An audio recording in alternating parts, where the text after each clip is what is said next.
কখনো কি মনে হয় জীবনটা খুব কঠিন? চেষ্টা করছো তবু কিছুই ঠিকমতো হচ্ছে না? তখন মনে রেখো, আল্লাহ কাউকে কষ্ট দিয়ে ছেড়ে দেন না। কোরআনে আল্লাহ তাআলা বলেন, নিশ্চয়ই কষ্টের সাথে আছে স্বস্তি। অর্থাৎ কষ্টের পর নয়, কষ্টের সাথেই সুখ আসে। তুমি এখন যে দুঃসময়ের মধ্যে আছো সেটাই তোমাকে গড়ে তুলছে। যেভাবে রাতের পর সূর্য ওঠে, ঠিক তেমনি কষ্টের পরও আলো আসবে ইনশাআল্লাহ।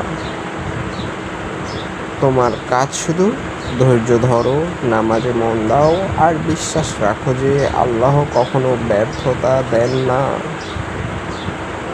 তিনি দেন শিক্ষা ও নতুন সুযোগ।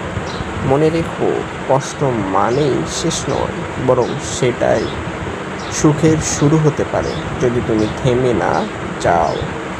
লাইফ বুস্ট, তোমার বিশ্বাস, তোমার পরিবর্তন।